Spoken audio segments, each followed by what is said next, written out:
सत्य को खोजने वाले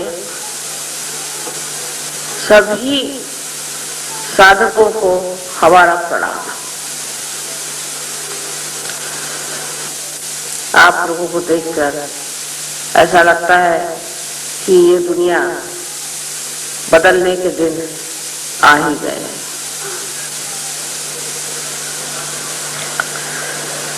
आपकी उत्कंठा बिल्कुल जाहिर है और आपकी इच्छा यही है कि हम सत्य को प्राप्त करें। सत्य के बारे में एक बात कहनी है कि सत्य जैसा है वैसा ही है। अगर हम चाहें कि उसे हम बदल दें तो उसे बदल नहीं सकते, और अगर हम चाहें कि अपने बुद्धि या मन से कोई एक धारणा बनाकर उसे सत्य कहें तो वो सत्य नहीं हो सकता। तो सत्य क्या है? सत्य एक है कि हम सब आत्मा हैं, हम आत्मा स्वरूप। इतने यहाँ सुंदरता से आराध की हुई है और इतने दीप जलाए हैं जिन्होंने प्रकाश दिया है, जिससे हम एक दूसरों को देख रहे हैं और जान रहे हैं। पर अगर यहाँ अज्ञान का अंधार हो, अंधियारा छाया हुआ हो और हम उस अज्ञान में खोए हुए हैं, तो एक ही बात जाननी चाहिए कि हम सब प्रकाशमय हो सकते हैं और हमारे अंदर भी दीप जल सकता है। और ये दीप हम बहुत आसानी से प्रज्वलित कर सकते हैं, जला सकते हैं और उसका उजाला सारे संसार में हम फैला सकते हैं। आज तक परमात्मा के नाम पर बड़ी मेहनत की गई। परमात्मा के विश्वास पर ही हम लोग जुटे रहे हैं। ये बात और किसी देश में नहीं जो हमारे देश में है कि कितनी भी विपत्तियां आई, कितनी भी तकलीफ हुई, तो भी हम सोचते रहे कि एक दिन ऐसा आएगा कि परमात्मा हमें जरूर रास्ता दिखाएगा और हम उस सुवर्ण दिन की राह देखते रहे जहां हम अपने मोक्ष को प्राप्त करेंगे।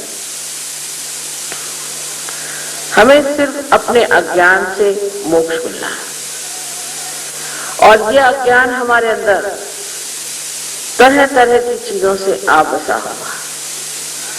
जैसे कि बचपन से कोई बात बताई जाती है, चार लोगों से सुनते हैं, या हम किसी एक धर्म में पैदा हो गए तो उस धर्म की बातें जो चल पड़ी वही हमारे लिए विशेष हो जाती है और वो हर जगह अलग अलग रूप लेकर के ऐसी कुछ विचित्र हो जाती है कि हमारे बच्चे पूछते हैं कि ये सब करने से क्या फायदा हुआ। आप इतना सब कुछ करते हैं लेकिन आप में तो कोई अंतर नहीं हुआ। और कोई आदमी अगर हिंदू हो, चाहे मुसलमान हो, चाहे ईसाई हो, चाहे सिख हो, हर जाति का, हर धर्म का आदमी हर प्रकार का पाप कर सकता है, हर तरह का गुनाह कर सकता है। ये कैसे? अगर हम लोग धार्मिक हैं और हमारे अंदर अगर धर्म है तो हमसे गुनाह कैसे होता है? लेकिन हम देखते हैं जो बड़े बड़े संत साधु हो गए, जिनके हमारे सामने इतने उदाहरण हैं कि वो लोग कभी गलत काम नहीं करते और वो गलत लोगों के सामने झुकते भी नहीं। आप यहाँ पे औलिया निजामुद्दीन साहब के बारे में जानते हैं कि शाह ने कहा था कि अगर तू मेरे सामने झुकेगा नहीं तो मैं तेरी गर्दन उड़ा दूंगा। वो झुके नहीं, उनका मैं परमात्मा के सामने झुकता हूँ। और आप आगे भी जानते हैं कि उसके बाद उसी शाह की ही गर्दन उड़ गई। सो इस तरह के जो साधु संत इतने हिम्मत के साथ और इतनी सूझबूझ के साथ किसी बात को कहते थे, उनकी कौन सी अहमियत थी, उनमें कौन सी खास बात थी जो वो हम लोगों से इतने परे ऊपर एक ऐसी दशा में थे जहां उनको कोई चीज भी ऐसी प्रतीत ही नहीं होती थी जो सत्य को छोड़कर अपना ले, जो अटूट अपने विश्वासों पर पूरी तरह से खड़े थे, क्योंकि उनके विश्वास अंधे नहीं थे। जो विश्वास थे वो जानते थे कि ये बात सत्य है। और आज जबकि हम अपने आत्मा को खोज रहे हैं तो उसके प्रकाश में हम ये जान जाएंगे कि जो सत्य है वो आत्मा के प्रकाश में ही जाना जाता है। हरेक धर्म, संसार का हरेक धर्म आपका थोड़ा सा जान लें तो समझ लेंगे कि तत्व में हरेक धर्म एक है और हरेक धर्म में एक ही बात बताई गई है कि हमें नश्वर चीजों को छोड़ करके जो चिरंजीव, जो अनंत की चीज है उसे लेना चाहिए। हम लोग बहुत बार सांसारिक बातों में इस तरह से लपट जाते हैं कि इस चीज को भूल जाते हैं कि जो नश्वर चीजें हैं जहां तक है वहां तक ठीक है, लेकिन उसमें अतिशयता कर देने से हमारा सर्वनाश हो जाता है, क्योंकि वो ही स्वयं नाशमय है। अंत में हमारा भी नाश उससे हो जाता है। लेकिन इस सब को जानने के लिए हमारे अंदर ज्ञान होना चाहिए। ज्ञान का मतलब ये नहीं कि पढ़ना लिखना। बहुत से लोग हैं मुझे बताते हैं कि हम तो रोज जो है शिवलीलामृत पढ़ते हैं और हम रोज एक पूरा उसका अध्याय पूरा करते हैं, लेकिन आपके अंदर उससे कोई परिवर्तन हुआ? क्या आप शिवलीलामृत पढ़ने के बाद ऐसा कह सकते हैं कि इसके बाद आप कोई गुनाह नहीं करेंगे? या आप कुरान पढ़ने के बाद ऐसा कह सकते हैं कि अब इसके बाद हम कोई गुनाह नहीं करेंगे? या ग्रंथ साहब को पढ़ने के बाद क्या आप कह सकते हैं कि हम कोई गुनाह नहीं करेंगे? तो इन महान किताबों में जो लिखा है वो एक लिखी हुई चीज हो गई, वो हमारे अंदर नहीं आई। जो कुछ भी है वो बाहर है और उसमें अगर हम सोच लें कि इसको पढ़ने मात्र से ही हम ठीक हो जाएंगे तो ये हमारी गलत धारणा है। सिर्फ ये जान लेना चाहिए कि इसका बोध होना चाहिए, यानी अपने नसों में आपको जानना चाहिए। चारों तरफ फैली हुई ये परमात्मा की शक्ति है, ऐसा कहा जाता है।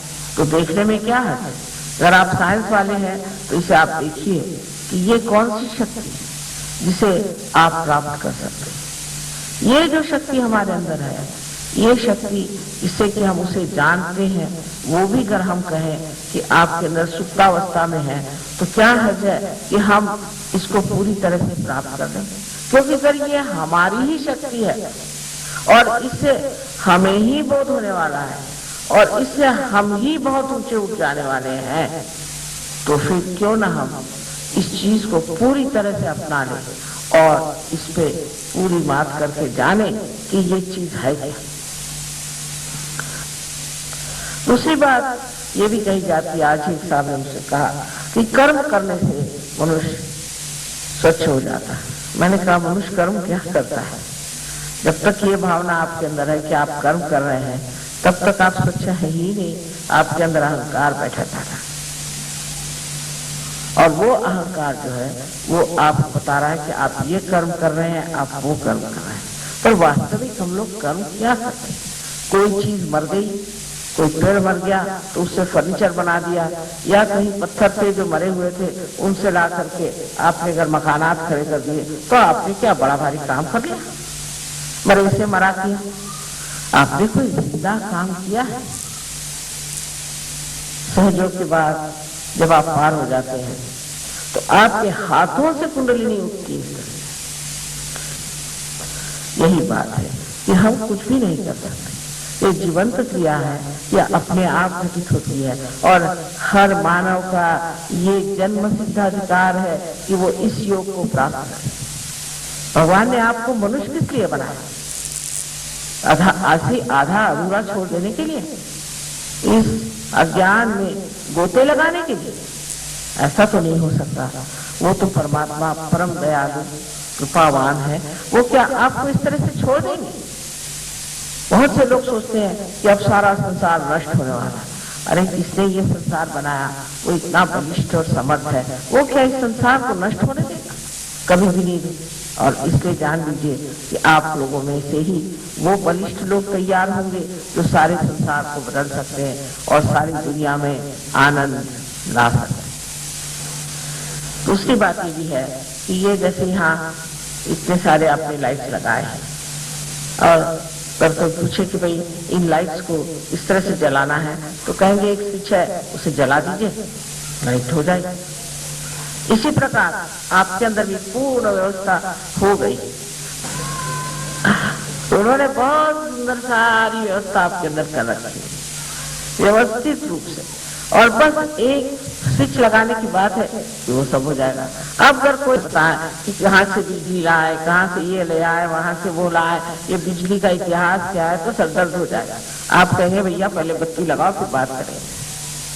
ऐसी ही बात है, सहयोग में पहले आप अपना प्रकाश को प्राप्त हो और उसके बाद हम फिर बात करेंगे। तो हो सकता है कि आज अभी हम लोग इसका प्रयोग करें। आप सबको आनंद का आशीर्वाद।